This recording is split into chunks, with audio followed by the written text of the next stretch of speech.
जी हाँ दोस्तों, ममता के सांसद ने चिल्लाते हुए मोदी के मंत्री का जबरन पकड़ा हाथ और रोका, सख्ती से मांगा जवाब, मगर मच गया ऐसा बवाल। स्वागत है आप सभी का। आप देख रहे हैं द राजनीति का विशेष सेगमेंट खबर और विश्लेषण। मैं हूं जबार खान। दोस्तों, आखिर ऐसी स्थिति क्यों उत्पन्न हुई जब टीएमसी के सांसद ने केंद्रीय मंत्री के सामने आकर उनका रास्ता रोक लिया और फिर उनसे जो कुछ पूछा उस पर मंत्री साहब हक्का बक्का रह गए। दोस्तों, सबसे पहले आपको एक वीडियो दिखाते हैं कैसे ममता के सांसद ने बीजेपी सांसद और केंद्रीय मंत्री को संसद में हाथ पकड़ते हैं, रोकते हैं और जबरन जवाब मांगने लगते हैं। और फिर केंद्रीय मंत्री का रिएक्शन देखिएगा। यही तो एक ही मुद्दा है, मोदी जी को, नीतीश जी को, राजनाथ जी को। ये घुसपैठिया पश्चिम बंगाल में 1 करोड़ घुसपैठिया है, उसको निकाल कर बाहर फेंक देंगे। क्या एक मिला आपको जिम्मेदारी? नहीं आया मिला। अरे हम तो, अरे आप सुनिए ना,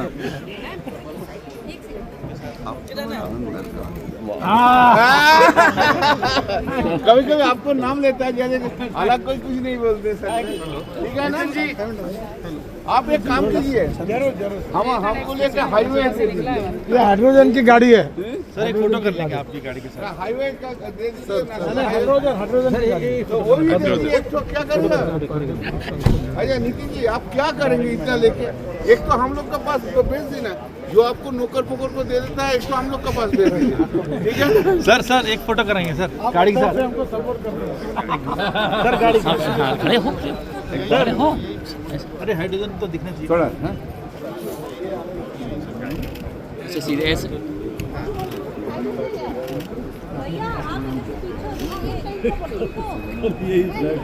ऐसे थोड़ा तो अच्छा लगा।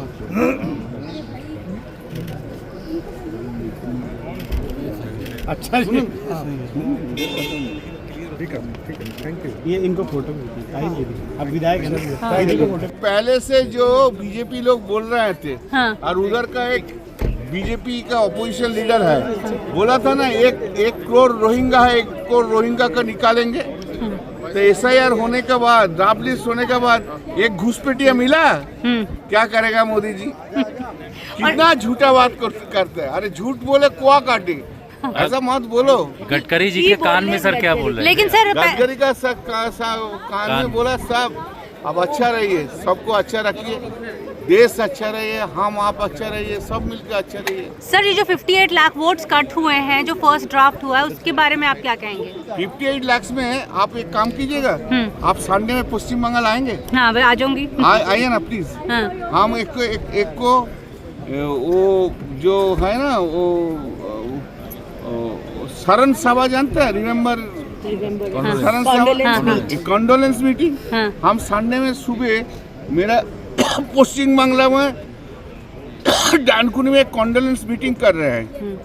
वो हमारा काउंसिलर सूर्योदय के लिए, वो अभी तक जिंदा है, उसको इलेक्शन कमीशन मार दिया, इसके लिए हम लोग कंडोलेंस मीटिंग करें। आप आइए। आपको दोस्तों, कल्याण बनर्जी का इस तरह से संसद में कैबिनेट मंत्री का रास्ता रोक करके तीखे अंदाज में सवाल करना यूं ही नहीं है, इसके पीछे तर्क है, तथ्य है।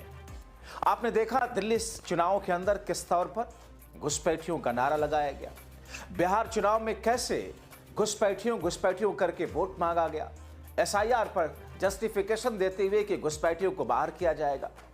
मगर जब एसआईआर हुआ, एक भी घुसपैठिया नहीं मिला, बांग्लादेशी या फिर एक भी रोहिंग्या मुसलमान उनको नहीं मिला। इसी तरह बंगाल में 1 करोड़ घुसपैठियों का फर्जी ढोंग और नैरेटिव चुनाव आयोग द्वारा एसआईआर की लिस्ट आ जाने के बाद में टूट गया। मगर दोस्तों, जब ये चाल नाकाम हुई तो दूसरी चाल चुनाव आयोग ने चली, और वो भी ममता के गढ़ में, उनके क्षेत्र से 25% वोट काट करके। इसीलिए दोस्तों, बंगाल से लेकर के दिल्ली तक टीएमसी के नेता, टीएमसी के कार्यकर्ता एक अलग तरीके के जोश में है और एक बार फिर से खेला होबे का नारा लगा रहे। दोस्तों, खुद चुनाव आयोग के डेटा के मुताबिक पश्चिम बंगाल एसआईआर की वोटर ड्राफ्ट सूची में मुख्यमंत्री ममता बनर्जी की विधानसभा क्षेत्र भवानीपुर में 45,000 से ज्यादा वोट काट दिए गए। ये इस क्षेत्र के कुल मतदाताओं का करीब 24% है। पूरे राज्य में कुल मतदाताओं के करीब 4% वोटर हटाए गए। तो क्या ममता बनर्जी के चुनाव क्षेत्र में खेला हो गया? कम से कम टीएमसी को तो ऐसा लग ही रहा है। तभी तो इसने विधानसभा क्षेत्र में घर घर जाकर के मतदाताओं के नामों के पड़ताल करने का फैसला किया है।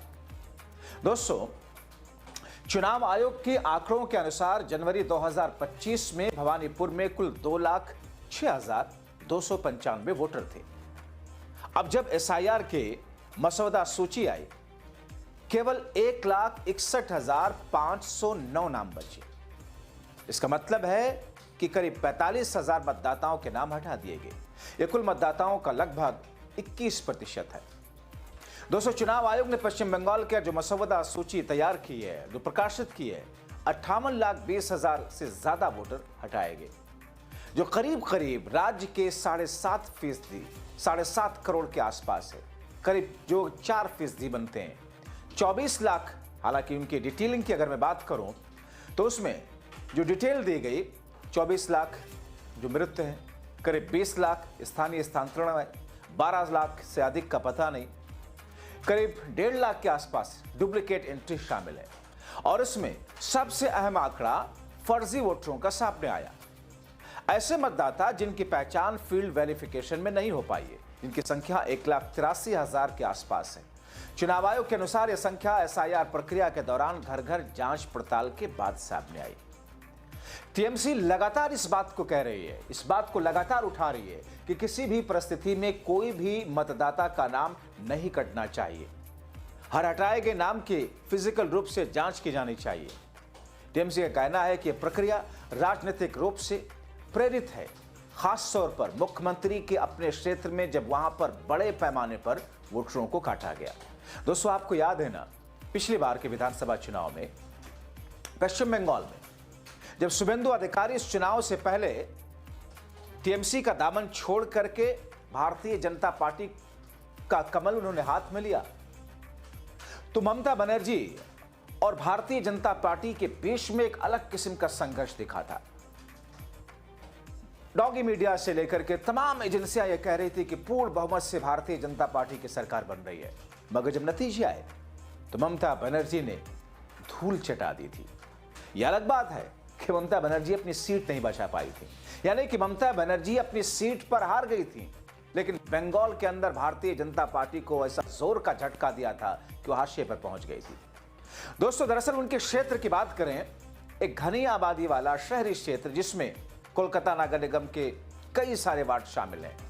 खबरें ऐसी हैं कि कई सारे ऐसे वार्ड जहां पर विशेष रूप से अल्पसंख्यक समाज या जो कि कट्टर ममता बनर्जी के वोटर माने जाते हैं, वहां के वोटरों के नाम बड़े स्तर पर काटे गए हैं। दोस्तों, इसी तरीके से आप दक्षिण कोलकाता की बात करें, बड़े पैमाने पर नाम हटाए गए।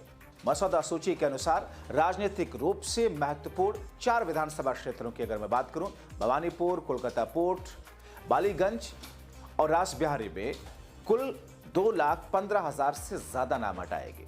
यह उनके कुल मतदाता आधार का लगभग 24% है। एसआईआर की प्रक्रिया शुरू होने से पहले इन क्षेत्रों में कुल लगभग 9.5 लाख के आसपास मतदाता थे। टीएमसी का यह कदम दरअसल 2026 के विधानसभा चुनाव से पहले मतदाता सूची की शुद्धता सुनिश्चित करने की दिशा में।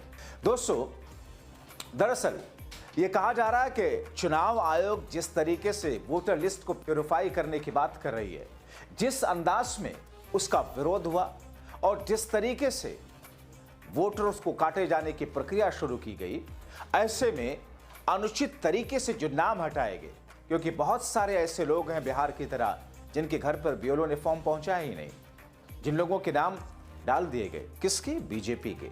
बहुत सारे ऐसे हैं जिनके घर पर फॉर्म नहीं पहुंचे।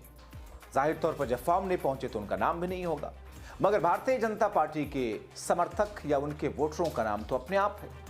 जाहिर तौर पर इसके पीछे एक सुनियोजित तरीके से रणनीति तैयार की गई। चुनाव आयोग ने अभी तक इस मामले पर कोई आधिकारिक प्रतिक्रिया दी नहीं है।